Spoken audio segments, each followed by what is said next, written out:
Hello, welcome back. This is Kenshin1913, and we are Let's Playing King's Quest 2 Remix bonus episode. So let's, in the last episode, we got our gem of whatever the hell it was, and now we're helping out Granny here with her chicken soup.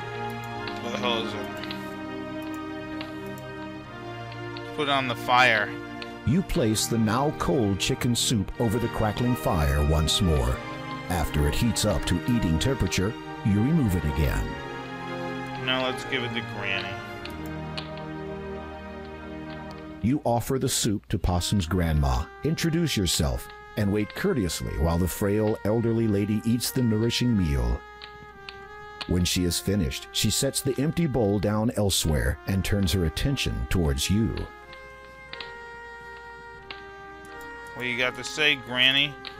If you would like to speak with me for a while, I would welcome your company. A person should never turn away a visitor, especially when she reaches the twilight of her life. Yeah, you can't help but feel a sense of finality in the old woman's words. You must have something in return for your kindness. You do not need to risk your safety for an old, worn-out woman like myself. Look under the bed. You should find something to keep you a little warmer on a cold night like this. There not be anything dirty. This is the home of... You peer under the bed and find a thick black cloak. Lying atop it is a beautiful ruby-encrusted ring. You pick both up with reverence. I could not possibly take these fine things from you. Oh, please. I want you to have them. Nights in Kolyma are cold, believe me. As for the ring, well, perhaps it is better that I do not have it to remind me. As you wish. Let's ask about her story. You have a charming young granddaughter. Grandma smiles at you graciously. She is a treasure to me. I would do anything to ensure that no harm comes to her. If I may inquire, what became of her parents? Grandma frowns, and her eyes darken for a moment before she forces a melancholy smile to her face. They were lost to us many years ago. I am afraid dear Possum never really knew her parents.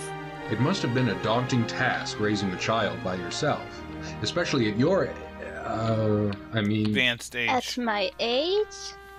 I am certainly not as young as I used to be, and there is no shame in that.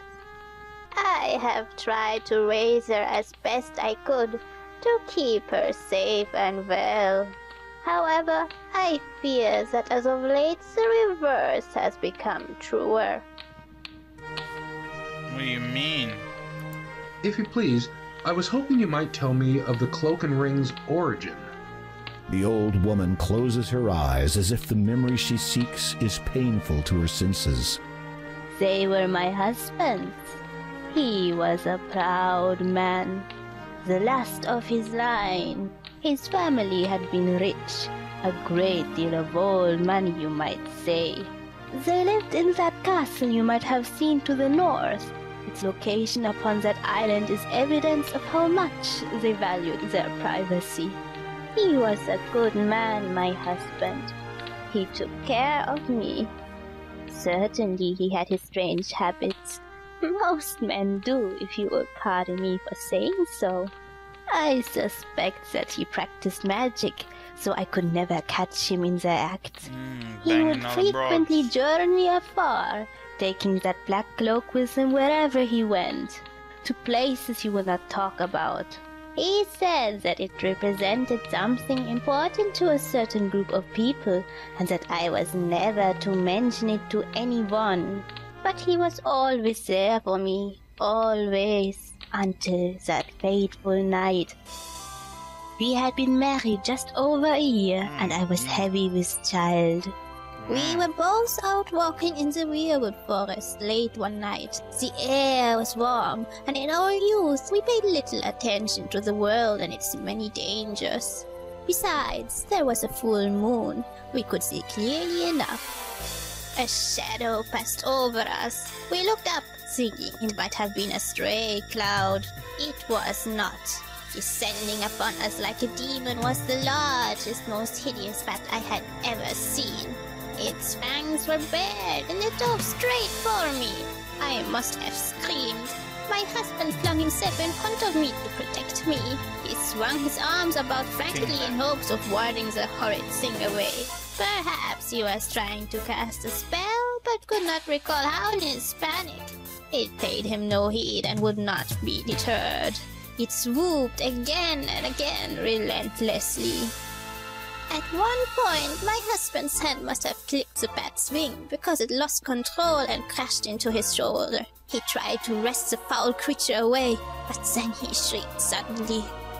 The horrid thing had bitten him. He never did recover from that incident. He just faded with each passing hour. Within 2 days of the attack, my husband had died. We buried him on his family's plantation on the island. Sometimes when I sleep, I can feel him watching over me, guarding me, protecting me. I think he is waiting for my time to come so we can be together always. The old lady seems to be dozing off. You can barely hear her final words. I miss him so. Telling the story has clearly taken a great deal out of her. You watch the old woman a moment and notice her labored breathing as she sleeps. Despite the little girl's tireless daily efforts, perhaps there's nothing more to be done. I just gotta let the old broad sleep. So, let's put the ring on. You are now wearing the beautiful ruby ring. And let us put on our cloak. With a flourish, you fling the black cloak around your neck and fasten it. Very cool. Look at us now. Meanwhile... Ooh, what's gonna happen? Sister Agatha, my dear. Tell me you have good news. The king has arrived in Kolyma, father. That is not what I meant. Yes. Well, he appears to be quite resourceful. It seems his reputation was not totally exaggerated. He's still alive? For now, but that will change soon, I think. The king has discovered that one of the gems he seeks is in the possession of a colleague of ours. Do you remember? Kaldor. Yes. Is he still trustworthy? Totally. Still sharp, and there's no questioning his loyalty. My humblest apologies, father, but would it not have been simpler for you to have dealt with Graham personally? Fool! Imagine the ensuing chaos where Daventry's king murdered in his own land. How then would I be able to search for the item? I see. What item? Failure is not an option. Understood, father. Keep me informed, preferably of good King Graham's death. Yeah, you probably won't kill me. I'm so wascally. Anyways, what we want to do is head west. North a couple times.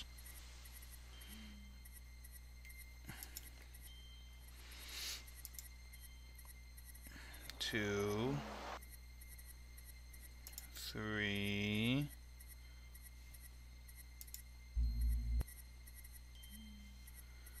four,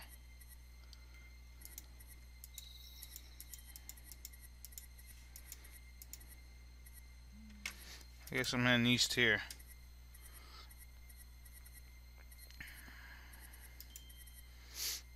Alright, here I am in the poisonous swamp.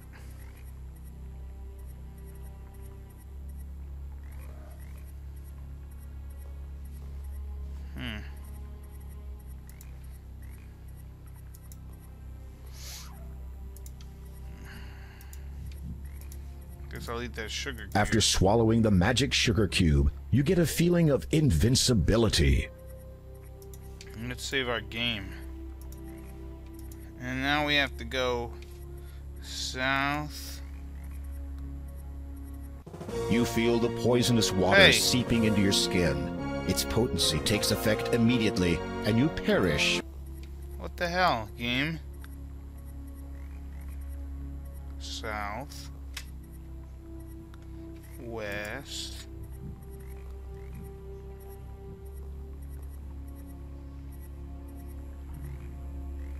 Oh shit, I did the wrong thing. I screwed up. Alright, so let's go south. North.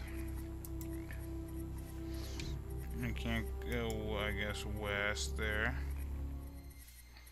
Oh no, I guess I gotta go in here. Alright. So let me show you what you gotta do. You read the Shine Why Early, Newborn Son, when sadly we'd nearly won. What? Shine Why Early, Newborn Son, So basically when you gotta sadly take- we'd nearly won. So basically you gotta take those and go in a certain order. I don't think it's You the same. read the Bible page again. I think I gotta write Shine this down. Why Early, Newborn Son, when sadly we'd nearly won. So what the hell was it? You read Shine Why Early, South, Newborn west, Son, when east, sadly north, we'd nearly south. Shine Why South, Early, Newborn Son, when west, sadly we'd south. nearly won. West. Alright, I think I got this. Let's figure this out. Yeah, it might be different for everybody. Alright, so let's walk south, then west, then east, and north, and south, then west, and south, and west, north, and west. There's the castle. We did it. Hello, sir. Boatman, I need passage. I said, I heard. The ghoul's voice chills you to the bone. It speaks with a deep, resonating bitterness. You cannot make out a great deal of its face, but what you can see has the hairs on the back of your neck standing on end. No shit. In life, I would row this boat for the master. Long ago was my untimely death in these waters, but still, I remember many things. Laughter, tears, joy, pain. Alright, thank you, Ghost Rider. may I cross, Sir Boatman? You have come to raid the master's house. Not necessarily. This I know, but care not about. You should be warned, though. The master is not what he once was. Never has this land known a kinder, more compassionate, and nobler ruler than he. But his fate has long since been decided. Down a dark path he now treads, and he feels naught for anyone nor anything save for one other. And even that is a rare trait for a Nosferatu. You freeze. Neither the Door of Destiny nor Neptune mention this count as being undead. Yeah, I kind of had a feeling. If I may ask, Sir Boatman, how did the swamp come to be here? Is it natural? No, the ground you stand upon was once farming land and dwellings for the peasantry. How did it come to be like this? A score of years passed after the master died, and a great morass opened up, covering the surrounding land with slime and poisoned water. Once rich and fertile, now it is no longer. The Count has caused this? It is believed so, for why else would his own castle be spared? Ah, thank you, Sir Boatman. Alright, let's see, what else let's talk to Boatman The again. boatman. Alright, let's give the Boatman a coin. The boatman accepts your payment and motions for you to climb Classic into the boat. Boatman.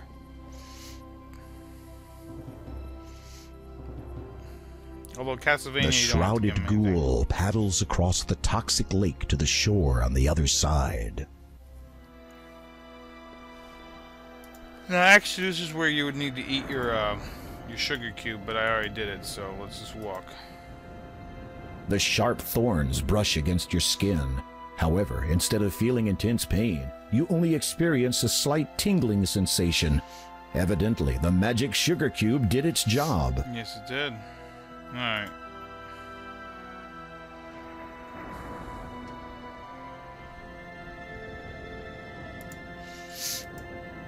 Alright. Now we gotta go left. Yeah, there's some ghosties here. Alright.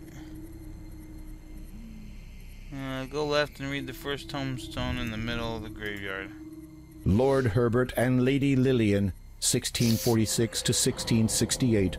Loving parents of Anastasia, beloved son and daughter-in-law of Count Caldor and Countess Lavidia, our enemies be warned. Their untimely deaths shall be avenged. That must be what's-her-name's thing. Mary Ann Drinkwater, 1230 to 1266. They had traveled safely for many a day, until crossing a bridge along their way, she lost her balance and fell to her fate. He tried to save her, but it was too late. Ooh, nice rhyme scheme there. Lord Herbert and Lady Lily, the path has become worn and... Lord Herbert... Alright, let's continue. Back now. Let's talk to these guys.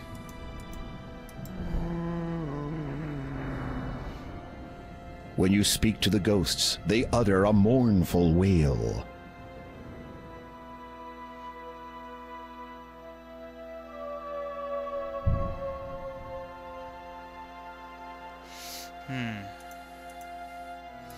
So what we have to do is use the cross to unlock the door. You can't... As you approach the ghosts wearing the black cloak, they seem to notice you, and then begin to drift away towards the cemetery. Bye-bye. Having an idea, you push the crucifix into the cross-shaped keyhole. It fits. You hear a click, and the door unlocks. Ooh, scary. Let's open the door. You push the heavy wooden door open, take a deep breath, and step nervously inside the castle entrance. The moment you enter the great hall of the castle, you begin shivering uncontrollably, and not just from the cold.